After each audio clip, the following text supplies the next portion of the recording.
जय हिंद दोस्तों, art smart study में आपका स्वागत है।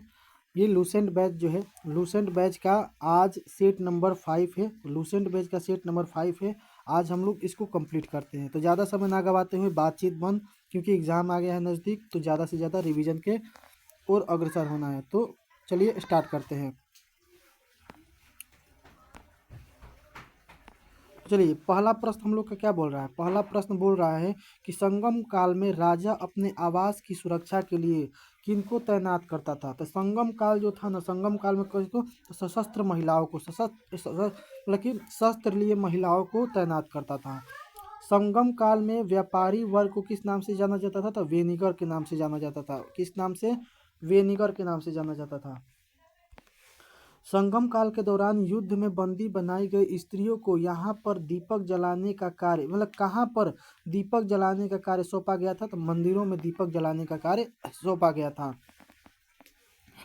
अगला प्रश्न है कि संगम काल में विवाह को एक संस्कार के रूप में किस तमिल रचना में मान्यता दी गई थी। तो तोल्काप्पियम में मान्यता दी गई थी। तोल्काप्पियम में मान्यता दी गई थी। आगे देखते हैं। संगम काल के लोगों के लिए कौन सा पक्षी अतिथियों के आगमन की सूचना देता था और नाविकों को सही दिशा बताता था। तो कौन? कौवा बतलाता था। कौन बतलाता था? कौवा बतलाता था। आप लोग कबूतर मारिएगा, लेकिन गलती है, कौवा होगा आंसर। संगम काल में चावल को दूध में मिलाकर कौन सा खाद्यान्न तैयार किया जाता था। तो सांभर। चावल में दूध मिलाएगा तो हम लोग के यहाँ तो बन जाता है, खीर बनता है, लेकिन यहाँ पर सांभर बनता है। सांभर खीर एक ही को कहते हैं। संगम काल में वीर गति प्राप्त सैनिकों के सम्मान में खड़े किए गए पत्थर को क्या कहा जाता था। तो वीर प्रस्तर। वीर प्रस्तर। चोलों की समृद्धि का मुख्य कारण क्या था। तो चोलों की समृद्धि का मुख्य कारण था उनकी सुविकसित वस्त्र उद्योग। आगे देखते हैं। किस काल में किस संगम बंदरगाह से रोम के साथ व्यापार होता था और 1945 ईस्वी में यहाँ खुदाई से एक विशाल रोमन बस्ती का पता चला। तो ये कौन सी रोमन बस्ती थी जिसका पता चला। तो अरिकमेड़ु नामक स्थान से रोमन बस्ती का पता चला है। अगला प्रश्न है कि तमिल देश का प्राचीन देवता कौन था जिसे बाद में स्कंद कार्तिकेय के साथ तादाद में स्थापित किया गया। तो मुरुगन देवता थे। गुप्त काल का उदय कहाँ हुआ था। तो कौशाम्बी में हुआ था। गुप्त काल का उदय कौशाम्बी में हुआ था। महाराजा धीराज की उपाधि धारण करने वाले गुप्त वंश का प्रथम शासक कौन था। तो चंद्रगुप्त प्रथम था, जो कि महाराजा धीराज की उपाधि धारण किए थे। किस गुप्त शासक को भारत का नेपोलियन कहा जाता है। तो समुद्रगुप्त को भारत का नेपोलियन कहा जाता है। समुद्रगुप्त के दरबारी कवि कौन थे जिसने इलाहाबाद में प्रयाग प्रशस्ति की रचना की है। तो हरिसिंह। अगला प्रश्न हम लोग का कि परम भागवत की उपाधि धारण करने वाला प्रथम गुप्त शासक कौन था। तो समुद्रगुप्ता। इसे वीणा बजाते हुए सिक्कों पर मिला, इसे वीणा वादक भी कहा जाता है। किस गुप्त शासक के शासनकाल में चीनी यात्री फाहियान आया था। तो चंद्रगुप्त द्वितीय, जिसे हम लोग को विक्रमादित्य बोलते हैं। अगर हेनसांग बोलेगा तो हेनसांग हर्षवर्धन के शासनकाल में, फाहियान चंद्रगुप्त द्वितीय के शासनकाल में आया था, याद रखिएगा। चंद्रगुप्त द्वितीय ने शकों पर विजय के उपलक्ष्य में कौन से सिक्के चलाए थे। तो चांदी के सिक्के चलाए थे। किसके सिक्के? चांदी के सिक्के चलाए थे। अगला 18 नंबर प्रश्न है कि अनुश्रुति के अनुसार चंद्रगुप्त द्वितीय के दरबार में 9 विद्वानों की एक मंडली थी, जिन्हें क्या कहा जाता था। तो 9 रत्न कहा जाता था। इन्हीं में कालिदास थे। गुप्त संवत 319-20 में तो गुप्त संवत कब शुरुआत हुआ था। 319 और 320 ईस्वी के आसपास की शुरुआत किस शासक ने किया था, यानी कि गुप्त संवत की शुरुआत किस शासक ने किया था। तो चंद्रगुप्त प्रथम ने किया था। चंद्रगुप्त द्वितीय का उत्तराधिकारी कौन था। तो कुमारगुप्त प्रथम था। नालंदा विश्वविद्यालय की स्थापना किस शासक ने किया था। तो कुमारगुप्त प्रथम ने किया था। किस चीनी यात्री ने अभिलेखों से नालंदा के बारे में अधिकांश जानकारी मिलता है। तो हेनसांग के अभिलेखों से, यानी कि चीनी यात्री के हेनसांग के अभिलेख से नालंदा के बारे में अधिकांश जानकारी मिलती है। स्कंदगुप्त के शासनकाल की सबसे महत्वपूर्ण घटना कौन थी। तो हूणों का आक्रमण यानी कि हुणों का आक्रमण किसके समय हुआ था? तो स्कंदगुप्त के समय हुआ था। गुप्त साम्राज्य की सबसे बड़ी प्रादेशिक इकाई क्या थी? तो देश थी। क्या थी? देश थी। आगे देखते हैं, गुप्त काल में पुलिस विभाग के साधारण कर्मचारी को क्या कहा जाता था? तो चाट एवं भाट कहा जाता था। गुप्त काल में भू राजस्व कुल उत्पादन का कितना भाग होता था? तो 1/4 से बढ़ाकर 1/6 कर दिया गया था। आर्थिक उपयोगिता के आधार पर वास करने योग्य भूमि को क्या कहा जाता था? तो वास्तु कहा जाता था। और गुप्त राजाओं ने अपनी स्वर्ण मुद्राओं को अभिलेखों में क्या कहा है? तो दीनार कहा है। क्या कहा है? दीनार कहा है। अगला प्रश्न है कि गुप्तकालीन मंदिर का निर्माण जो है ईंटों से हुआ है, वह कानपुर जो कि उत्तर प्रदेश में स्थित है। तो मतलब गुप्तकालीन मंदिर कौन था जिसका निर्माण ईंटों से हुआ है? तो लक्ष्मण मंदिर जो कि भितरवा में उत्तर प्रदेश में है। आगे देखते हैं, किस स्मृति में कायस्थों की जाति के रूप में सर्वप्रथम वर्णन मिलता है? यानी कि किस स्मृति में कायस्थों की जाति के रूप में सर्वप्रथम वर्णन मिलता है? तो ओशनम स्मृति में। किस अभिलेख से पहली बार किसी के सती होने का प्रमाण मिलता है? तो एरण अभिलेख। किसका है? भानुगुप्त का एरण अभिलेख। भानुगुप्त का एरण अभिलेख से। प्रयाग प्रशस्ति जो कि इलाहाबाद प्रयागराज में है, किसका था? तो समुद्रगुप्त का था। याद रखिएगा। भीतरी एवं स्तंभलेख तो स्कंदगुप्त का था। याद रखिएगा। बोल रहा है कि गुप्त काल में वैश्यावृत्ति करने वाली महिलाओं को क्या कहा जाता था? तो गुप्त काल में वैश्यावृत्ति करने वाली महिलाओं को क्या कहता? गणिका। और अब जब वैदिक काल पढ़ेंगे तो अविवाहित रहने वाली महिलाओं को अमाजु कहा जाता था। याद रखिएगा, अमाजु कहा जाता था।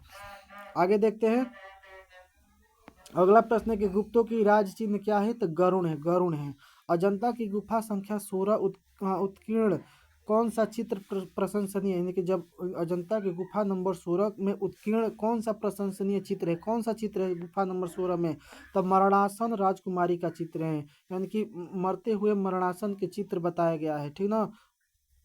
आगे देखते हैं, विष्णु शर्मा द्वारा लिखित पंचतंत्र को कितने भागों में बांटा गया है? तो 5। ना जाने कितने बार पूछा गया है। इंडिका 7 भागों में। याद रखिएगा। गुप्त काल मतलब मौर्य काल को किस गुप्तकालीन नक्षत्र वैज्ञानिक ने घोषणा की कि पृथ्वी अपनी धुरी पर घूमती है? तो आर्यभट्टम की पुस्तक का नाम है आर्यभट्टियम। याद रखिएगा। वराहमिहिर भी किसके गुप्त काल यानी कि चंद्रगुप्त द्वितीय के शासनकाल में थे। धन्वंतरी भी उन्हीं के शासनकाल में थे, यानी कि नवरत्नों में शामिल थे ये सब। हस्तायुर्वेद ग्रंथ किस विषय से संबंधित है? देखिए, आयुर्वेद बोल रहा है तो आयुर्वेद पशु चिकित्सा और पल्ल कांड से संबंधित है। तो पशु चिकित्सा किससे संबंधित है? तो पल्ल कांड से संबंधित है। पुराणों की वर्तमान रूप की रचना किस काल में हुई है? तो पुराणों की वर्तमान स्वरूप की रचना जो वर्तमान में है वो किसके शासनकाल में? तो गुप्त शासन काल में हुई थी। गुप्त राजाओं की शासकीय भाषा क्या थी? तो संस्कृत थी। क्या थी? संस्कृत। किस काल में मंदिर बनाने की कला का जन्म हुआ और त्रिमूर्ति की अवधारणा का विकास हुआ? तो गुप्त काल। आगे देखते हैं, गुप्त काल के लिखे गए नाटक मृच कटिकम के लेखक कौन है? शूद्रक है। कौन है? शूद्रक। का अर्थ क्या है? तो मिट्टी की खिलौने गाड़ी है। आगे देखते हैं, कौन सी भारतीय रचना पहले यूरोपीय भाषाओं में अनुवादित है? तो मनुस्मृति का रचयिता है मनु है। गुप्त काल की एक महत्वपूर्ण विशेषता क्या है? तो नगरों का क्रमिक पतन इसकी महत्वपूर्ण विशेषता है। वाकाटक राजवंश की संस्थापक या स्थापना किसने की थी? तो विंध्य शक्ति ने की थी। यानी कि वाकाटक राजवंश का संस्थापक कौन था? तो विंध्य शक्ति था। आगे देखते हैं, वाकाटक राजवंश का वह कौन सा अकेला शासक था जिसने सम्राट की उपाधि धारण की थी? तो प्रवरसेन था। अगला है, वाकाटक गुप्त संबंध का स्वर्ण काल किसके शासन काल को कहा जाता है? तो प्रभावती गुप्ता के शासन काल को कहा जाता है। वाकाटकों की प्रधान शाखा का अंतिम शासक कौन था? तो पृथ्वीसेन था।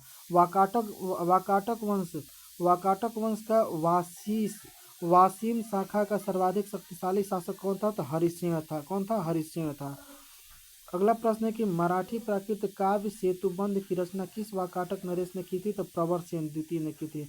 अजंता की गुफा संख्या 16 का संरक्षण कौन था? तो वराहदेव था। कौन था? वराहदेव था। मेत्रक मेत्रक राजवंश का संस्थापक कौन था? तो सेनापति भट्टारक था। और मेत्रक राजवंश ने किस क्षेत्र पर शासन किया था? तो गुजरात और सौराष्ट्र में शासन किया था। चीनी यात्री जो था हिंदसांग किसके शासनकाल में? वल्लभी में आया था। देखिए, ध्रुव सेन द्वितीय के शासनकाल में आया था। लेकिन हिंदसांग अगर पूछेगा कि देखिए हिंदसांग ऐसे हर्षवर्धन के शासनकाल में आया था। हर्षवर्धन के शासनकाल में और वर्धन वंश के समय आया था। मैत्रक वंश का सबसे बड़ा योगदान किस मंदिर का निर्माण करना है? तो मैत्रक वंश का सबसे बड़ा योगदान किस मंदिर के निर्माण करने में था? तो किस मंदिर के निर्माण करने में था? तो आंसर हो जाएगा इसका सोमनाथ मंदिर। यही सोमनाथ मंदिर है जिसको 1025 ईस्वी में आक्रमण किया था। आप लोग बताइएगा कि कौन आक्रमण किया था, कमेंट में जरूर बताइएगा। मैत्रक वंश का पतन किस कारण से हुआ था? तो अरब आक्रमण के साथ अरब आक्रमण के कारण हुआ था।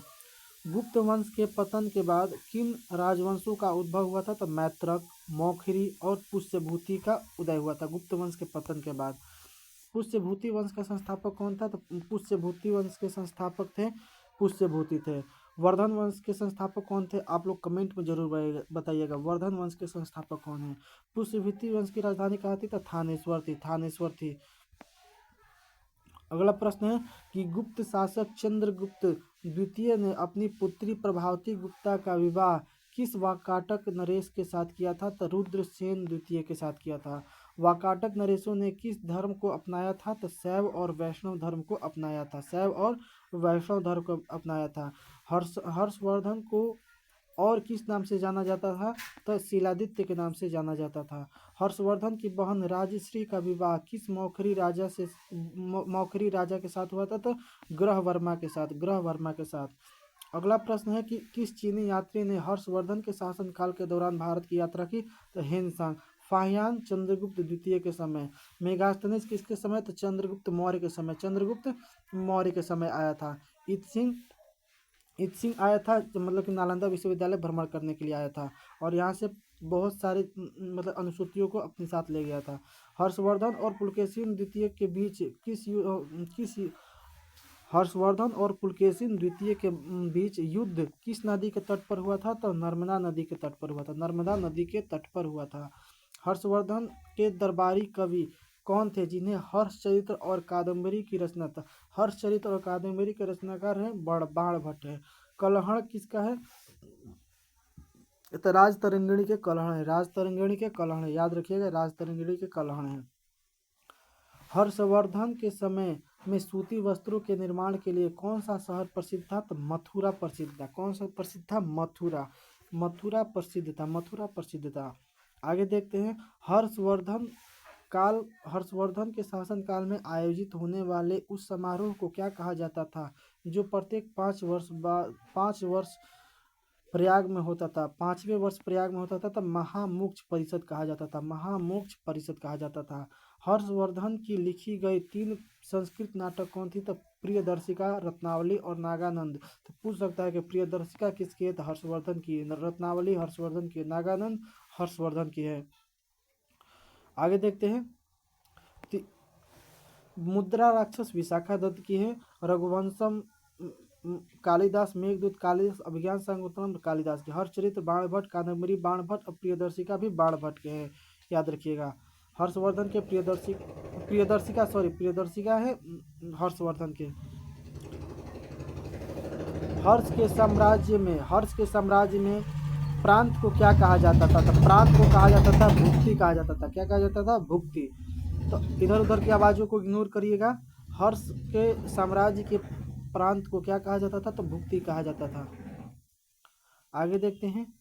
चीनी यात्री हेनसांग को यात्रियों का राजकुमार, नीति का पंडित और वर्तमान शाक्य मुनि कहा जाता था। हेनसांग किस उद्देश्य से भारत आया था? तो अध्ययन और बौद्ध ग्रंथ संग्रह करने के लिए आया था। पल्लव वंश का संस्थापक कौन था? तो सिंह विष्णु था। और महाबलीपुरम में एकाश्म मंदिरों को क्या कहा जाता? है और इनका निर्माण किस पल्लव राजा ने करवाया था? तो रथ कहा जाता है और नरसिंह वर्मन प्रथम ने इसको बनवाया था या करवाया था। किरातार्जुनीयम के लेखक कौन है? किरातार्जुनीयम के लेखक भारवी किस पल्लव राजा के दरबार में रहते थे? तो सिंह विष्णु के दरबार में रहते थे। बहुत इंपॉर्टेंट है सिंह विष्णु। भारवी किरातार्जुनीयम के लेखक है भारवी है। अगला प्रश्न है कि किस पल्लव शासक ने वातापी कुंड और महामल्ल की उपाधि धारण की थी? तो नरसिंह वर्मन प्रथम ने।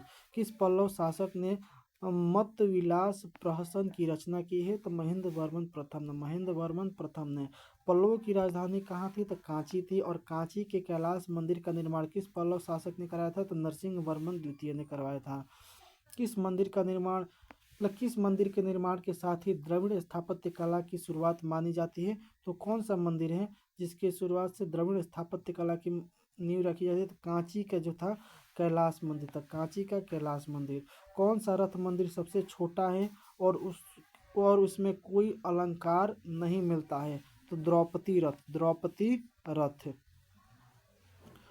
अरबों के आक्रमण के समय पल्लवों का शासक कौन था? नरसिंह वर्मन द्वितीय था। 10 कुमार चरित्र के लेखक दंडी किसके दरबार में रहते थे? तो नरसिंह वर्मन द्वितीय के दरबार में दंडी रहते थे। दंडी के रचना कौन है? 10 कुमार चरित्र, याद रखिएगा। कांची के मुक्तेश्वर मंदिर का निर्माण किस पल्लव शासक ने कराया था? तो नंदी वर्मन द्वितीय ने करवाया था। और चोल वंश का संस्थापक कौन था और उसकी राजधानी कहाँ थी? तो विजयालय थी, जिसे हम लोग तंजौर कहते हैं, तंजौर, ठीक ना। आगे देखते हैं किस चोल शासक ने नरकेसरी की उपाधि धारण की थी? तो विजयालय ने। नरकेसरी की उपाधि किसकी है? तो विजयालय ने धारण की थी। तक्कोलम के युद्ध में राष्ट्रकूट नरेश कृष्ण तृतीय ने किस चोल शासक को पराजित किया था? तो परांतक प्रथम को पराजित किया था। अगला प्रश्न है कि किस चोल शासक ने श्रीलंका पर आक्रमण करके वहां के राजा महिम पंचम को भगा दिया था? बोल रहा है कि किस शासक ने श्रीलंका पर आक्रमण करे। कहाँ? श्रीलंका पर आक्रमण। तो चोल शासक था जो कि श्रीलंका पर आक्रमण किया था और वहाँ के महिम पंचम को भगा दिया था। तो राजराज प्रथम ने। तो ये पूछेगा कि श्रीलंका पर आक्रमण किस चोल शासक ने किया था? तो राजराज प्रथम ने किया था। अगला प्रश्न है कि चोल साम्राज्य की सर्वाधिक विस्तार किस शासक के शासनकाल में हुआ? तो राजेंद्र प्रथम के शासनकाल में हुआ था। किस चोल शासक ने गंगेकुंड चोल की उपाधि धारण की? बहुत इंपॉर्टेंट है, बहुत ज्यादा। तो राजेंद्र प्रथम ने।